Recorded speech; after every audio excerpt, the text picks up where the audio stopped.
മഹത്വത്തിൻ സാന്നിധ്യം, ദൈവവചനത്തിൻ അഭിഷേകം, മഹിമയിൽ വാണിടും യേശു കർത്താവിന്റെ സാന്നിധ്യം.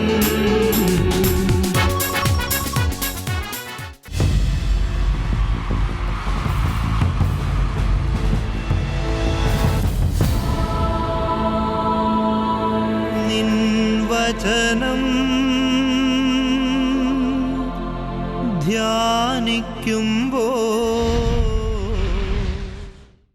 ഹല്ലേലൂയ. കർത്താവിൽ പ്രിയപ്പെട്ടവരെ, മഹത്വത്തിൻ സാന്നിധ്യം. ഈ ശുശ്രൂഷയിലേക്ക് ഒത്തിരി സ്നേഹത്തോടെ കടന്നു വന്നിരിക്കുന്ന എല്ലാ സഹോദരി സഹോദരങ്ങൾക്കും നമ്മുടെ കർത്താവായ യേശു ക്രിസ്തുവിൻ്റെ കൃപയും സമാധാനവും ആശംസിക്കുകയാണ്.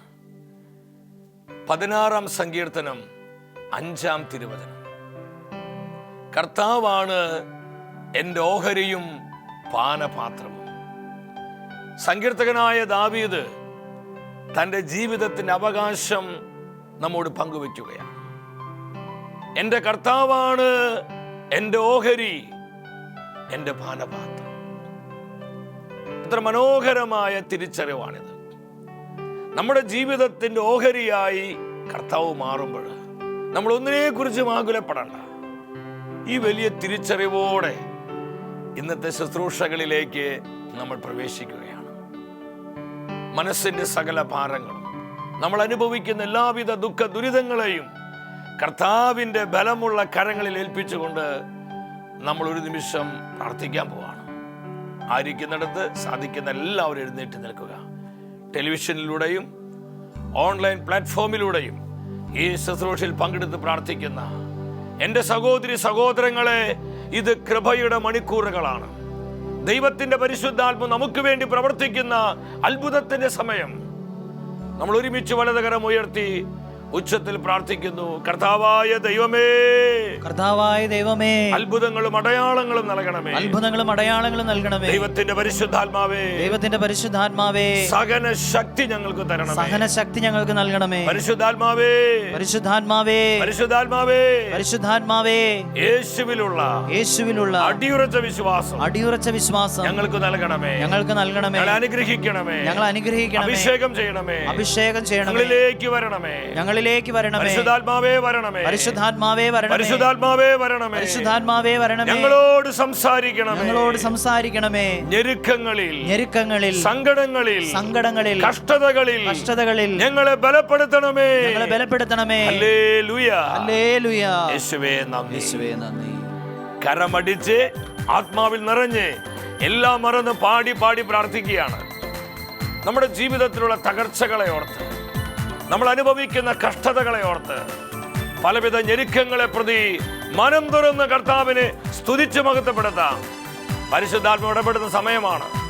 ദൈവത്തിന്റെ തീയായി ആയിരങ്ങളിൽ പരിശുദ്ധാത്മാവ് കത്തിപ്പടരുന്ന സമയം. സ്വർഗത്തിന്റെ കാറ്റായി 10,000ങ്ങളുടെ മേൽ ആത്മാവ് വീശിയടിക്കുന്ന സമയം. കർത്താവേ, കൃപ ചൊരിയണമേ, കൃപ തരണമേ, കൃപ തരണമേ, കൃപ ചൊരിയണമേ. Hallelujah, hallelujah. കരമടിച്ച് ചേർന്ന് പാടുന്നു. എനിക്കായി കരുതുന്നവൻ, ഭാരങ്ങൾ വഹിക്കുന്നവൻ, എനിക്കായി കരുതുന്നവൻ, അബോധ്യത്തോടെ ഭാരങ്ങൾ വഹിക്കുന്നവൻ, എന്നെ കൈവിടാത്തവൻ, യേശുവൻ കൂടെയുണ്ടല്ലോ. ഞങ്ങൾ വിശ്വസിക്കുന്ന കർത്താവേ, ഏത് സാഹചര്യം ഞങ്ങൾ ഒറ്റയ്ക്കല്ല, കർത്താവിന്റെ കൂടെയുണ്ട്. പരീക്ഷ എന്റെ ദൈവം അനുവദിച്ചാൽ പരിഹാരം എനിക്കായി കരുതിയിട്ടുണ്ട്. എത്ര പേർക്ക് ബോധ്യമുണ്ട്? എങ്കിൽ ഉണർവോടെ പാടി അങ്ങ് പ്രാർത്ഥിച്ച്, കർത്താവേ കരുതിയിട്ടുണ്ട്. എന്തിനെന്ന് ചോദിക്കില്ല ഞാൻ, എന്റെ നന്മയ്ക്കാണെന്നറിയുന്നു ഞാൻ. ആമേൻ, ആമേൻ. എന്തിനെന്ന് ചോദിക്കില്ല ഞാൻ, നന്മയ്ക്കാണെന്നറിയുന്നു ഞാൻ. എന്തിനെന്ന് ചോദിക്കില്ല ഞാൻ, എന്റെ നന്മയ്ക്കാണെന്ന് അറിയുന്നു ഞാൻ. ആ വലിയ തിരിച്ചറിവോടെ എല്ലാം നന്മയ്ക്കാക്കി മാറ്റുന്ന നമ്മുടെ കർത്താവിന്റെ മുൻപിൽ ഹൃദയം തുറന്നു പാടിക്കേ. പരീക്ഷ എന്റെ ദൈവം അനുവദിച്ചാൽ പരിഹാരം എനിക്കായി കരുതിയിട്ടുണ്ട്. കരം ഉയർത്തി അടിച്ച് ദൈവം അനുവദിച്ചാൽ എനിക്കായി കരുതിയിട്ടുണ്ട്. എന്തിനെന്ന് ചോദിക്കില്ല ഞാൻ, എന്റെ നന്മയ്ക്കാണെന്ന് അറിയുന്നു ഞാൻ. യേശുവേ, അത്ഭുതങ്ങളുടെ ദൈവമേ, അത്ഭുതങ്ങളുടെ കർത്താവേ, ഞങ്ങളുടെ മേൽ ശക്തിയോടെ വരണമേ. സ്വർഗത്തിന്റെ കാറ്റായി വീശുക, വീശിയടിക്കുക, വീശുക, വീശുക. ഹല്ലേലൂയ, ഹല്ലേലൂയ. എന്റെ നന്മയ്ക്കാണെന്ന് അറിയുന്നു ഞാൻ. കരം ഉയർത്തി ഉച്ചത്തിൽ ഹൃദയം തുറന്ന് ഇടിമുഴക ശക്തിയോടെ വിളിക്കുന്നു, യേശുവേ. ഹല്ലേലൂയ, ഹല്ലേലൂയ, ഹല്ലേലൂയ. അത്ഭുതങ്ങളുടെ ദൈവമേ, ഞങ്ങളുടെ വിശ്വാസം വർദ്ധിപ്പിക്കണമേ, ഞങ്ങളുടെ വിശ്വാസം വർദ്ധിപ്പിക്കണമേ. ഞെരുക്കങ്ങളിലും കഷ്ടതകളിലും ശാന്തത വെടിയാതെ കർത്താവിനെ മുറുകെ പിടിച്ച് കൃപയിൽ മുന്നേറുവാൻ ഞങ്ങൾ അഭിഷേകം ചെയ്യണമേ. ഹല്ലേലൂയ, ഹല്ലേലൂയ, ഹല്ലേലൂയ. പരിശുദ്ധാത്മാവേ വരണമേ. ഈ സ്തുതി ആരാധനയിൽ പങ്കെടുത്ത് പ്രാർത്ഥിക്കുന്ന 10,000ങ്ങളുടെ മേൽ ദൈവത്തിന്റെ കാറ്റായി വീശിയടിക്കുക. Spirit move. ഹല്ലേലൂയ, ഹല്ലേലൂയ, ഹല്ലേലൂയ, ഹല്ലേലൂയ.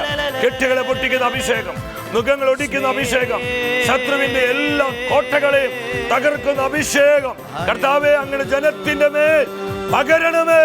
ഹല്ലേലൂയ, ഹല്ലേലൂയ, ഹല്ലേലൂയ. വരിക, വരിക പരിശുദ്ധാത്മാവേ, വരിക പരിശുദ്ധാത്മാവേ. തിരുവചന സത്യങ്ങൾ ഞങ്ങളുടെ ഹൃദയത്തിൽ പ്രകാശിപ്പിക്കണമേ. ഞങ്ങൾക്ക് ആവശ്യമായ ദൈവിക ആലോചന നൽകണമേ. ഞങ്ങളുടെ ബുദ്ധിയെ പ്രകാശിപ്പിക്കണമേ. ഞങ്ങളുടെ ജീവിതങ്ങൾ ഉജ്ജ്വലിപ്പിക്കണമേ. പരിശുദ്ധാത്മാവേ, ഞെരുക്കങ്ങളിൽ ആവശ്യമായ സകല ശക്തി ഞങ്ങൾക്ക് പ്രദാനം ചെയ്യണമേ. ഫിൽ ഹോളി സ്പിരിറ്റ് അനോയിന്റ് us. ഞങ്ങൾ അഭിഷേകം ചെയ്ത് ശക്തിപ്പെടുത്തുക പരിശുദ്ധാത്മാവേ. നന്ദി, നന്ദി പരിശുദ്ധാത്മാവേ. വചനത്തിന്റെ അമ്മയായ പരിശുദ്ധ കന്യകാമാതാവേ, ഞങ്ങളുടെ ഈ ജീവിതയാത്രയിൽ ഞങ്ങൾക്കുണ്ടാകുന്ന ഞെരുക്കങ്ങളിൽ സമചിത്തതയുള്ളവരാകുവാൻ അമ്മ ഞങ്ങൾക്ക് വേണ്ടി പ്രാർത്ഥിക്കണമേ. ആമേൻ, ഹല്ലേലൂയ. പ്രിയ ദൈവമക്കളെ, നമ്മുടെ ജീവിതങ്ങളെ ആത്മാവിനാൽ ശക്തിപ്പെടുത്തുന്ന കർത്താവിൻ്റെ വചനത്തിൻ്റെ മുൻപിൽ പ്രാർത്ഥനാപൂർവമായിരിക്കാം. സാധിക്കുന്ന ഏവരും ഈ വചനവേദിയിൽ പ്രഘോഷിക്കപ്പെടുന്ന ഓരോ വചനവും കൃപയായി മാറുവാൻ ആഗ്രഹിച്ചുകൊണ്ട് ദൈവസന്നിധിയിലായിരിക്കുക.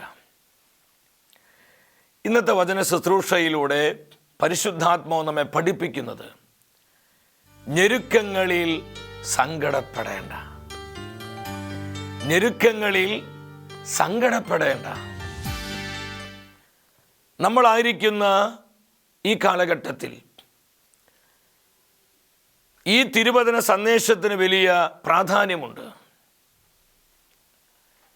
ഇന്ന് എത്രയോ ആയിരങ്ങൾ കർത്താവിനെ പ്രതി, അവിടുത്തെ വചനത്തെ പ്രതി പലവിധ ഞെരുക്കങ്ങളാലും കഷ്ടതകളാലും വേദനകൾ അനുഭവിക്കുന്നുണ്ട്. ലോകത്തിലാകമാനം ഇന്ന് ക്രൈസ്തവർക്കെതിരെ നടമാടുന്ന പല വിധത്തിലുള്ള പീഡനങ്ങളുടെ അനുഭവങ്ങൾ മാധ്യമങ്ങളിലൂടെ നമ്മളെല്ലാം കാണുകയും കേൾക്കുകയും ചെയ്തുകൊണ്ടിരിക്കുകയാണ്. ഈ കാലഘട്ടം വലിയ ഞെരുക്കങ്ങളുടെ കാലഘട്ടമാണ്. അപ്പോസ്തലനായ പൗലോസ് കൊരിന്തോസ് സഭയ്ക്ക് എഴുതിയ 2-ാമത്തെ ലേഖനം 6-ാം അധ്യായം 4-ാം തിരുവചനം, മറിച്ച് എല്ലാവിധത്തിലും ദൈവത്തിൻ്റെ ദാസന്മാരാണെന്ന് ഞങ്ങൾ അഭിമാനിക്കുന്നു. വലിയ സഹനത്തിൽ, പീഡകളിൽ, ഞെരുക്കങ്ങളിൽ, അത്യാഹിതങ്ങളിൽ, മർദ്ദനങ്ങളിൽ, കാരാഗൃഹങ്ങളിൽ, ലഹളകളിൽ, അധ്വാനങ്ങളിൽ. ഈ തിരുവചനത്തിലൂടെ ദൈവത്തിൻ്റെ ആത്മാവ് നമുക്ക് തരുന്ന ആലോചന എന്താണ്? ഈ വചനത്തിലേക്ക് നമ്മളൊന്ന് ശ്രദ്ധിച്ച്, അപ്പോസ്തലനായ പൗലോസ് സഭാമക്കളോട് പറയുകയാണ്, ഞങ്ങൾ എല്ലാ വിധത്തിലും കർത്താവിൻ്റെ ദാസന്മാരാണെന്ന് അഭിമാനിക്കുകയാണ്. യേശുവിൻ്റെ രക്തത്താൽ വീണ്ടെടുക്കപ്പെട്ട ദൈവമക്കളായി നമുക്ക് വേണ്ട ഒന്നാമത്തെ ഒരു ആറ്റിറ്റ്യൂഡാണിത്. കർത്താവിൽ നമ്മൾക്ക് അഭിമാനം കൊള്ളാൻ പറ്റണം. ആത്മീയ കാര്യങ്ങളിൽ, കർത്താവിൻ്റെ വചനത്തിൽ, കർത്താവിൻ്റെ സഭയിൽ അഭിമാനമുള്ളവരായി നമ്മൾ മാറണം. എന്താണ് പൗലോസ് സാക്ഷ്യപ്പെടുത്തുന്നത്?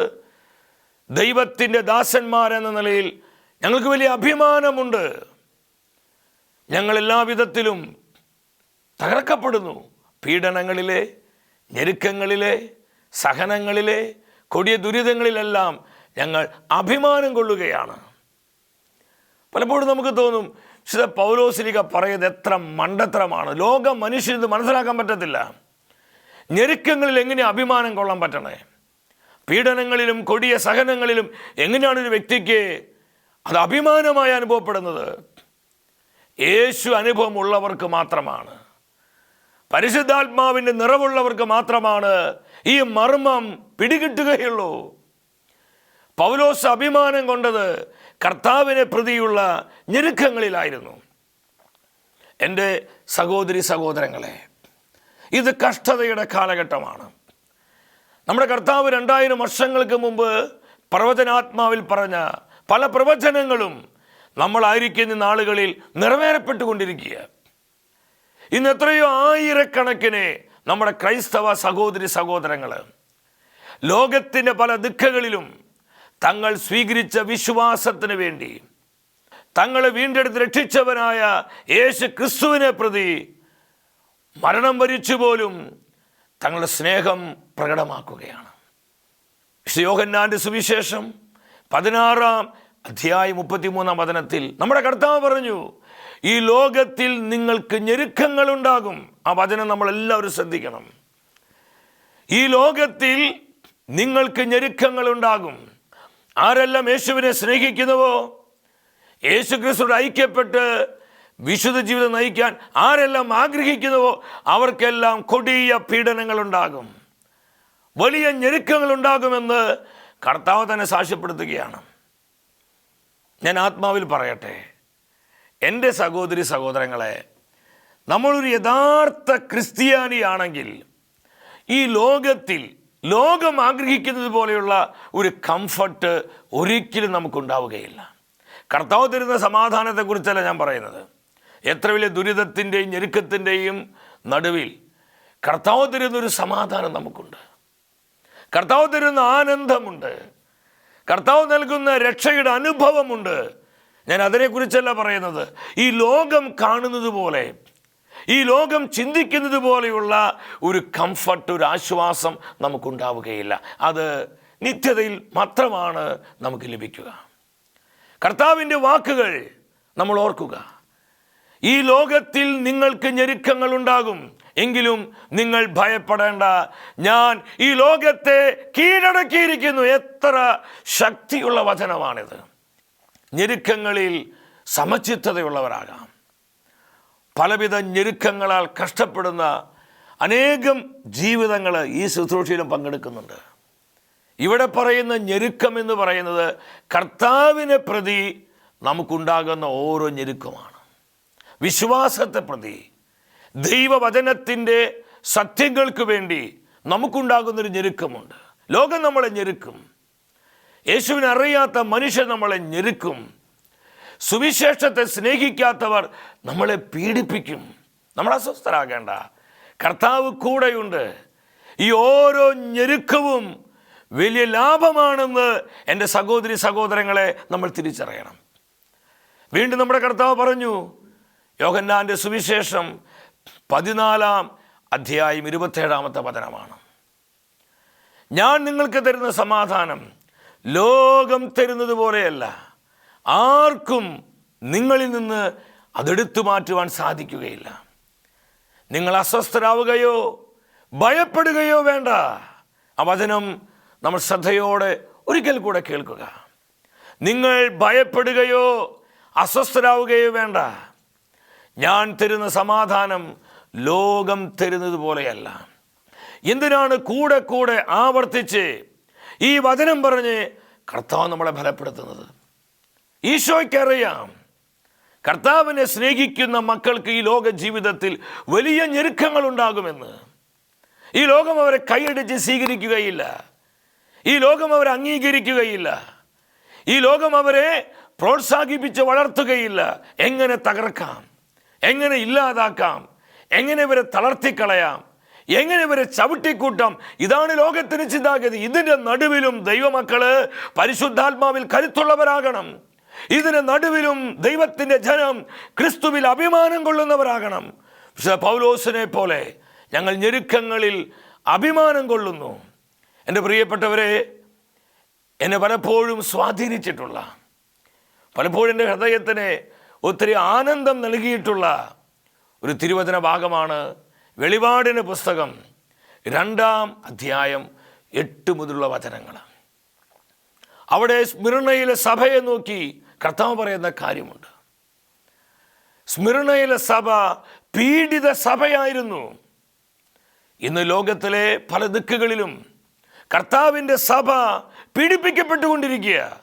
ആഫ്രിക്കൻ ഭൂഖണ്ഡത്തിലെ, മധ്യപൂർവ്വ ഏഷ്യയിലെ, അതുപോലെ തന്നെ ലോകത്തിലെ മറ്റു പല രാജ്യങ്ങളിലും വലിയ പീഡനങ്ങളിലൂടെയാണ് കർത്താവിൻ്റെ സഭ കടന്നുപോയിക്കൊണ്ടിരിക്കുന്നത്.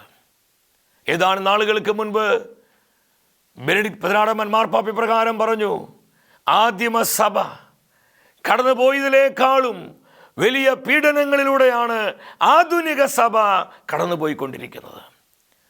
നമ്മളായിരിക്കുന്ന ഈ കാലഘട്ടം നമ്മൾ പീഡിത സഭയിലാണ് പ്രിയപ്പെട്ടവരെ. ഇത് അഭിചാരിതങ്ങളല്ല. 8-ാം വചനത്തിൽ 2 കാര്യങ്ങൾ പ്രത്യേകം കർത്താവ് എടുത്ത് പറയാണ്. സ്മിർണയിലെ സഭയുടെ ദൂതനോട് പറയുക, ആദിയും അന്തവുമായവൻ, മരിച്ചവനായിരുന്നു എന്നാൽ ജീവിക്കുന്നവനായവൻ അരുളി ചെയ്യുന്നു. എന്തുകൊണ്ടാണ് ഇപ്രകാരം ഒരു റെവലേഷൻ കർത്താവ് സ്മിർണയിലെ സഭയ്ക്ക് നൽകിയത്? കർത്താവിനെ പ്രതി, കർത്താവിൻ്റെ വചനത്തെ പ്രതി ഒരുപാട് സഹിക്കുന്ന സഭയായിരുന്നു സ്മിർണയിലെ സഭ. അവരെ കർത്താവ് പ്രോത്സാഹിപ്പിക്കുകയാണ്, അവരെ കർത്താവ് എൻകറേജ് ചെയ്യുകയാണ്. ഞാൻ ആദിയും അന്തവുമായവനാണ് എന്ന് പറഞ്ഞാൽ ഞാനാണ് സുപ്രീം, ഞാൻ സർവശക്തനാണ്, ഞാനാണ് റൂൾ ചെയ്യുന്നത്, ചരിത്രത്തിൻ്റെ മേൽ വാഴുന്നത് ഞാൻ തന്നെയാണ്. കർത്താവ് അവരെ ബലപ്പെടുത്തുകയാണ്. ഞാൻ ആദിയും അന്തവുമായവനാണ്, ഞാൻ മരിച്ചവനായിരുന്നു എന്നാൽ എന്നേക്കും ജീവിക്കുന്നവനാണ്. ഈ ലോകത്തിന് ഇത്രേ ചെയ്യാൻ പറ്റുകയുള്ളൂ എന്നുള്ള സത്യം കർത്താവ് തൻ്റെ ജനത്തിന് പകർന്നു കൊടുക്കുകയാണ്. ഈ ബോധ്യം നൽകിയിട്ട് എന്താണ് കർത്താവ് സ്മിർണയിലെ സഭയോട് പറഞ്ഞത്? 9-ാമത്തെ വചനം, നിന്റെ ഞെരുക്കവും ദാരിദ്ര്യവും എനിക്കറിയാം. ആ വചനം എല്ലാവരും ശ്രദ്ധിച്ച് ഈ ശുശ്രൂഷയിൽ പങ്കെടുത്ത് പ്രാർത്ഥിക്കുന്ന 10,000-കണക്കിനുള്ള എൻ്റെ സഹോദരി സഹോദരന്മാരോട് ഞാൻ പറയുകയാണ്, എല്ലാവരും ഈ വചനം ശ്രദ്ധിക്കണം. എന്താണ് കർത്താവ് പറഞ്ഞത്? നിന്റെ ഞെരുക്കവും ദാരിദ്ര്യവും എനിക്കറിയാം. കർത്താവ് ഇതെല്ലാം അറിയുന്നുണ്ട്.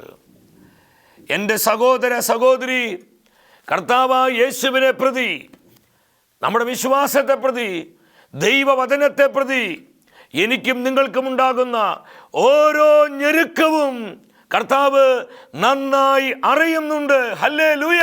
ഇതെത്രയോ വലിയ ഒരു വെളിപ്പെടുത്തലാണ്. നമ്മൾ പിന്നെ എന്തിനാ അസ്വസ്ഥരാകുന്നത്? നമ്മൾ എന്തിനാ ഭാരപ്പെടുന്നത്? നമ്മുടെ ഞെരുക്കങ്ങൾ നമ്മേക്കാൾ എത്രയോ അധികമായി അറിയുന്ന ഒരു കർത്താവ് നമുക്കില്ലേ? സ്മിർണയിലെ സഭയോട് പറയാ, ഞാൻ നന്നായി അറിയുന്നുണ്ട്. എന്നെ പ്രതിയുള്ള നിന്റെ ഉപേക്ഷകൾ, നിനക്ക് അർഹമായ സന്തോഷങ്ങൾ പോലും നീ ഉപേക്ഷിച്ചുകൊണ്ട് ആത്മാവിൽ നീ ദാരിദ്ര്യം എടുക്കുന്നു. നിന്റെ ദാരിദ്ര്യം, നിന്റെ സ്പിരിച്വൽ പോവർട്ടി, നീ അനുഭവിക്കുന്ന ഞെരുക്കങ്ങൾ, സങ്കടങ്ങൾ ഞാൻ നന്നായി അറിയുന്നുണ്ട്. എന്നെ ഒരുപാട് സന്തോഷിപ്പിച്ച വചനമാണ്. പലപ്പോഴും ശുശ്രൂഷ ജീവിതത്തിലെ പലവിധ സാഹചര്യങ്ങളിലൂടെ കടന്നു പോകുമ്പോൾ ഞെരുക്കങ്ങളും കഷ്ടതകളും ചിലപ്പോൾ തെറ്റിദ്ധരിക്കപ്പെടുന്ന അനുഭവങ്ങളും മനസ്സിലാക്കാൻ പറ്റാത്ത ചില അനുഭവങ്ങളൊക്കെ നമ്മുടെ ജീവിതങ്ങളിലുണ്ട് പ്രിയപ്പെട്ടവരെ. ചില സന്ദർഭങ്ങളൊക്കെ നമുക്ക് തോന്നിപ്പോകും, ആർക്ക് വേണ്ടി, എന്തിനു വേണ്ടിയാ ഇങ്ങനെ കഷ്ടപ്പെടുന്നത്? ഇങ്ങനെ കഷ്ടപ്പെട്ടിട്ട് എന്താ കാര്യം? എന്തിനു ഇത്രമാത്രം ഞെരുങ്ങുന്നത്? ഇത്രമാത്രം എന്തിനാ ഇങ്ങനെ കഠിനമായി അധ്വാനിക്കുന്നത് എന്നുള്ള ചിന്തകളൊക്കെ ചില സന്ദർഭങ്ങളിൽ നമ്മുടെ ഉള്ളിലോട്ടൊക്കെ കടന്നു വരാം. പക്ഷേ ഈ വചനം എന്നെ പലപ്പോഴും ബലപ്പെടുത്താറുണ്ട്. ലഭിക്കുന്ന ഞെരുക്കങ്ങളും സങ്കടങ്ങളും കൂടെ പ്രവർത്തിക്കുന്ന എൻ്റെ കൂട്ടുകാരോ, ചിലപ്പോൾ അധികാരികളോ, പ്രിയപ്പെട്ടവരോ, കുടുംബക്കാരോ ആരും അറിഞ്ഞില്ലെങ്കിൽ പോലും അതറിയുന്നൊരു കർത്താവുണ്ട്. ഇത് വലിയൊരു ആശ്വാസമാണ് നമുക്കെല്ലാം നൽകുന്നത്, വലിയ ആശ്വാസമാണ്. മത്തായിയുടെ സുവിശേഷം 24 നിങ്ങൾ വരിക. 9-ാം വചനത്തിൽ കാലത്തിന് അടയാളങ്ങളെക്കുറിച്ച് കർത്താവ് പറയുമ്പോൾ തൻ്റെ ശിഷ്യന്മാരെ നോക്കി യേശു പറഞ്ഞു, അവർ നിങ്ങളെ പീഡിപ്പിക്കും, എൻ്റെ നാമനിമിത്തം അവർ നിങ്ങളിൽ ചിലരെ വധിക്കും, കൊന്നുകളയും. നമ്മൾ ലൈവായി കണ്ടുകൊണ്ടിരിക്കുക. ഓരോ ദിവസവും നൂറുകണക്കിന് ക്രൈസ്തവ സഹോദരി സഹോദരങ്ങളാണ് രക്തസാക്ഷിത്വത്തിലൂടെ തങ്ങളുടെ വിശ്വാസം പ്രഖ്യാപിച്ചു കൊണ്ടിരിക്കുന്നത്. നമ്മൾ പീഡിത സഭയിലാണ്. കർത്താവിൻ്റെ മഹത്വപൂർണ്ണമായ പ്രത്യാഗമനം അടുത്തുകൊണ്ടിരിക്കുകയാണ്. ദൈവത്തിൻ്റെ ജനം ആത്മീയമായി ഒരുങ്ങേണ്ട നാളുകളാണിത്. പ്രാർത്ഥിക്കുവാൻ മുട്ടുമടക്കേണ്ട സമയമാണിത്. പരിത്യാഗമെടുത്ത് കൈവിരിച്ച് പ്രാർത്ഥിക്കേണ്ട ദിനങ്ങളിലാണ് നമ്മൾ എത്തി നിൽക്കുന്നത്. കർത്താവ് പറഞ്ഞു, അവർ നിങ്ങളിൽ ചിലരെ വധിക്കും, എൻ്റെ നാമനിമിത്തം സകല മനുഷ്യരാലും നിങ്ങൾ ദ്വേഷിക്കപ്പെടും. ആ വചനം എല്ലാവരും ശ്രദ്ധിച്ച്. ഇതല്ല ഇന്ന് നടന്നുകൊണ്ടിരിക്കുന്നത്. കർത്താവിൻ്റെ നാമത്തെ പ്രതി പതിനായിരങ്ങളല്ല, ജനലക്ഷങ്ങളാണ് ഇന്ന് അപമാനിതരാകുന്നത്. കർത്താവിൻ്റെ സഭ വലിയ അപമാനത്തിലൂടെ കടന്നു പോകുന്ന നാളുകളാണിത്. സഭയുടെ ശുശ്രൂഷകൾ തെറ്റിദ്ധരിക്കപ്പെടുന്നു. സഭയുടെ സംവിധാനങ്ങൾ പലപ്പോഴും ശത്രു കൈയടക്കാൻ നോക്കുന്നു. സഭാപിതാക്കന്മാരെ, സഭയുടെ പൗരോഹിത്യത്തെ, സഭയുടെ സന്യാസത്തെ ലോകം ഇന്ന് അവഹേളിക്കുന്നു. യേശു പറഞ്ഞു, എൻ്റെ നാമം നിമിത്തം സകല മനുഷ്യരും നിങ്ങളെ ദ്വേഷിക്കും. ഇന്ന് ക്രൈസ്തവർക്കെതിരെയുള്ള മനോഭാവങ്ങൾ ലോകത്തിൽ വളർന്നുകൊണ്ടിരിക്കുകയാണ്. ഇത് തന്നെയാണ് ലൂക്കായുടെ സുവിശേഷം 21-ാം അധ്യായം 17-ാം വചനത്തിൽ വീണ്ടും കർത്താവ് പറയുകയാണ്, എൻ്റെ നാമനിമിത്തം സർവ മനുഷ്യരാലും നിങ്ങൾ ദ്വേഷിക്കപ്പെടും. ഈ വചനങ്ങളിലൂടെയെല്ലാം എന്താണ് കർത്താവ് നമ്മോട് പറയുന്നത്? ഞെരുക്കങ്ങളിൽ നമ്മൾ അസ്വസ്ഥരാകേണ്ട, പീഡനങ്ങളിലും സഹനങ്ങളിലും നമ്മൾ നിരാശപ്പെടേണ്ട. ഇതെല്ലാം അറിയുന്ന കർത്താവ്, ഇതിനെല്ലാം തക്ക പ്രതിഫലം നൽകുന്നൊരു കർത്താവ് നമ്മുടെ ജീവിതത്തെ നിയന്ത്രിക്കുകയാണ്. അവനാണ് നമ്മുടെ കരങ്ങൾ പിടിച്ചിരിക്കുന്നത്. അപ്പോസ്തല പ്രവർത്തനങ്ങൾ 14-ാം അധ്യായം 22-ാമത്തെ വചനമാണ്. അവിടെ പൗലോസ് സഭാമക്കളെ ബലപ്പെടുത്തുകയാണ്. നിങ്ങൾ വിശ്വാസത്തിൽ നിലനിൽക്കണമെന്നും നിരവധി പീഡനങ്ങളിലൂടെ ദൈവരാജ്യത്തിൽ പ്രവേശിക്കണമെന്നും ഉപദേശിച്ചുകൊണ്ട് അവൻ ശിഷ്യന്മാരുടെ മനസ്സിനെ ബലപ്പെടുത്തി. പല ഞെരുക്കങ്ങളിലൂടെയും പീഡനങ്ങളിലൂടെയും ആദിമസഭ കടന്നു പോവുകയാണ്. അപ്പോസ്തലനായ പൗലോസിൻ്റെ സഭാ സന്ദർശനമാണ്. പൗലോസ്ലീഹ പറയുക, എൻ്റെ കുഞ്ഞുങ്ങളെ നിങ്ങൾ ഭയപ്പെടേണ്ട, നിങ്ങൾ അസ്വസ്ഥരാകേണ്ട, നിങ്ങൾ വിശ്വാസത്തിൽ നിലനിൽക്കുക.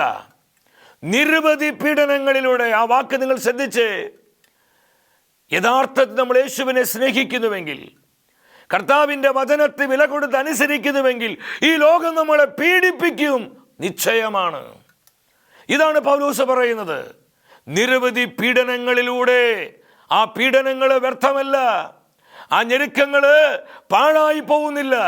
ആ ഞെരുക്കങ്ങളാണ് സ്വർഗരാജ്യ പ്രവേശനത്തിന് നമ്മെ പ്രാപ്തരാക്കുന്നത്. അവനവരുടെ മനസ്സിനെ ബലപ്പെടുത്തുകയാണ്. ഇന്ന് ഈ തിരുവചനങ്ങളിലൂടെയെല്ലാം കർത്താവ് നമ്മളെ എൻകറേജ് ചെയ്യാണ്. ഞെരുക്കങ്ങളിൽപ്പെട്ട് ജീവിതം ഇനി എന്തിനാന്ന് ചിന്തിക്കുന്ന, പലവിധ സഹനങ്ങൾ അടിക്കടിക്ക് വന്ന് ഇതെൻ്റെ വിധിയാണല്ലോ എന്ന് പറഞ്ഞ് പഴി പറഞ്ഞിരിക്കുന്ന ആയിരങ്ങൾക്കുള്ള ദൈവത്തിൻ്റെ ആലോചനയാണിത്. വെളിപാട് പുസ്തകത്തിലേക്ക് നിങ്ങൾ വരിക, 7-ാം അധ്യായം. ഞാൻ ആ വചനം വായിക്കാം. നിങ്ങളെല്ലാവരും സ്ക്രീനിലേക്ക് നോക്കണം. ഇതിനുശേഷം ഞാൻ നോക്കിയപ്പോൾ ഇത് എണ്ണി തിട്ടപ്പെടുത്താൻ ആർക്കും സാധിക്കാത്തൊരു വലിയ ജനക്കൂട്ടം. അവർ സകല ജനതകളിലും ഗോത്രങ്ങളിലും രാജ്യങ്ങളിലും ഭാഷകളിൽ നിന്നുള്ളവർ. അവർ വെള്ളയങ്കി അണിഞ്ഞ് കൈകളിൽ കുരുത്തോലയുമായി സിംഹാസനത്തിന് മുൻപിലും കുഞ്ഞാടിന് മുൻപിലും നിന്നിരുന്നു. വീണ്ടും 7-ാം അധ്യായം 13-14 വചനങ്ങളിലൂടെ എന്താണ് പരിശുദ്ധാത്മാവ് നമ്മോട് സംസാരിക്കുന്നത്? ശ്രേഷ്ഠന്മാരിൽ ഒരുവൻ എന്നോട് ചോദിച്ചു, വെള്ളയങ്കി അണിഞ്ഞ ഇവർ ആരാണ്? ഇവരെവിടെ നിന്ന് വരുന്നു?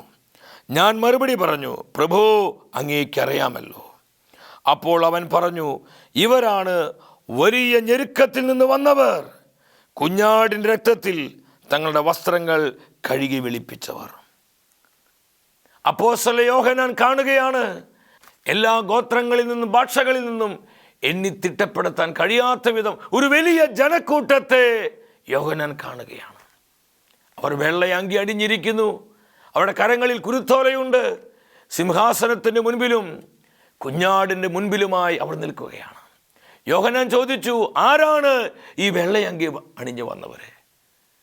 ശ്രേഷ്ഠന്മാരിൽ ഒരുവൻ പറയാണ്, ഇവരാണ് വലിയ ഞെരുക്കത്തിൽ നിന്ന് വന്നവർ. ഞെരുക്കങ്ങൾ പാഴല്ല പ്രിയപ്പെട്ടവരെ.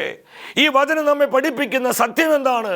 കർത്താവിനെ പ്രതി, കർത്താവിൻ്റെ വചനത്തെ പ്രതി എനിക്കും നിങ്ങൾക്കും ഉണ്ടാകുന്ന ഒരു ഞെരുക്കം പോലും പാഴായി പോകാൻ ഒരിക്കലും കർത്താവ് അനുവദിക്കുകയില്ല. നമുക്കുണ്ടാകുന്ന ഈ ഞെരുക്കങ്ങൾക്കും സങ്കടങ്ങൾക്കും വലിയ പ്രതിഫലമുണ്ടെന്നാണ് ഈ വചനം നമ്മെ പഠിപ്പിക്കുന്നത്. കുരുത്തോല പിടിച്ച വെള്ളയങ്കി അണിഞ്ഞ ഇവർ വലിയ ഞെരുക്കത്തിൽ നിന്ന് വന്നവരാണ്. അവർക്ക് ദൈവം നൽകുന്ന പ്രതിഫലമാണ് യോഹന്നാനെ നീ ഇപ്പോൾ കണ്ടുകൊണ്ടിരിക്കുന്നതെന്ന് ഈ ശ്രേഷ്ഠൻ യോഹന്നാന് പറഞ്ഞു കൊടുക്കുകയാണ്. ഞാൻ അവസാനിപ്പിക്കുകയാണ് പ്രിയപ്പെട്ടവരെ. കർത്താവ് പറഞ്ഞ ഈ വചനങ്ങൾ നമ്മൾ മനസ്സിലാക്കണം. നമ്മൾ അസ്വസ്ഥരാകരുത്. നമുക്കുണ്ടാകുന്ന ഓരോ ഞെരുക്കത്തെ ഓർത്ത് കർത്താവിനെ സ്തുതിക്കുവാൻ, കർത്താവിനെ ആരാധിക്കുവാൻ, ഈ ഞെരുക്കങ്ങളെല്ലാം കൃപകളായി സ്വീകരിച്ച് പരിശുദ്ധാത്മാവിൻ്റെ അഭിഷേക തീനാവുകളായി ഈ തലമുറയിൽ പ്രകാശിതരാകുവാനുള്ള ആഗ്രഹം നമുക്കുണ്ടാകണം. ഈ ഒരു കമ്മിറ്റ്മെൻറ്റിലേക്കാണ് ഇന്നത്തെ വചന ശുശ്രൂഷയിലൂടെ കർത്താവ് എന്നെയും നിങ്ങളെയും വിളിക്കുന്നത്. വെളിപാടിൻ്റെ പുസ്തകം 2-ാം അധ്യായം 10-ാമത്തെ വചനം. സ്മിർണയിലെ സഭയോട് കർത്താവ് പറയാണ്, തന്നെ പ്രതി, തൻ്റെ വചനത്തെ പ്രതി ഒരുപാട് പീഡനങ്ങളേറ്റ തൻ്റെ സഭയെ നോക്കി കർത്താവ് പറയുകയാണ്, മരണം വരെ വിശ്വസ്തനായിരിക്കുക, ജീവന്റെ കിരീടം ഞാൻ നിനക്ക് നൽകും. ദ ക്രൗൺ ഓഫ് ലൈഫ്, ജീവകിരീടം ഞാൻ നിങ്ങൾക്ക് തരും. കർത്താവിനെ പ്രതി, അവിടുത്തെ വചനത്തെ പ്രതി ഞെരുങ്ങുന്നവർക്ക്, ആ ഞെരുക്കത്തിലും വിശ്വസ്തത സൂക്ഷിക്കുന്നവർക്ക് സ്വർഗം നൽകുന്ന പ്രതിഫലം എന്താണ്? ദ ക്രൗൺ ഓഫ് ലൈഫ്, ജീവൻ്റെ കിരീടമാണ്. പ്രിയപ്പെട്ടവരെ, ഇത് നമുക്ക് വേണ്ടി കർത്താവ് ഒരുക്കി വെച്ചിട്ടുണ്ട്. ഈ ലോകത്തിൽ ഒരുപാട് നേടുവാനും, ഈ ലോകം ആഗ്രഹിക്കുന്നത് പോലെ ഉയരുവാനും, ഈ ലോകത്തിന് നിറങ്ങളും വർണ്ണങ്ങളും മോഹങ്ങളും അനുഭവിക്കുവാനും നമുക്ക് കഴിഞ്ഞില്ലെങ്കിൽ നമ്മൾ ആരും നിരാശിതരാകണ്ട. നമ്മൾ വിശ്വസ്തയോടെ കർത്താവിനോട് ചേർന്ന് ജീവിക്കേ. നമുക്ക് വേണ്ടി ശ്രേഷ്ഠമായ പലതും കർത്താവ് ഒരുക്കി വെച്ചിട്ടുണ്ട്.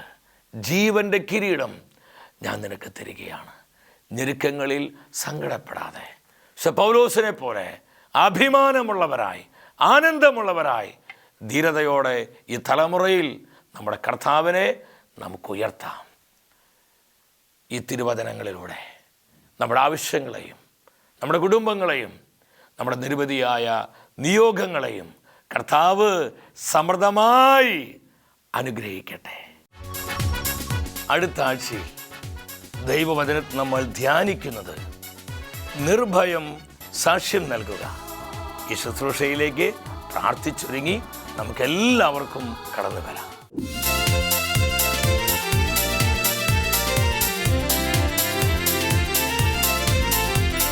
മഹത്വമേ മഹത്വമേ മഹത്വത്തിൻ രാജാവേ, മഹത്വത്തിൻ സാന്നിധ്യം. മഹത്വമേ മഹത്വമേ മഹത്വത്തിൻ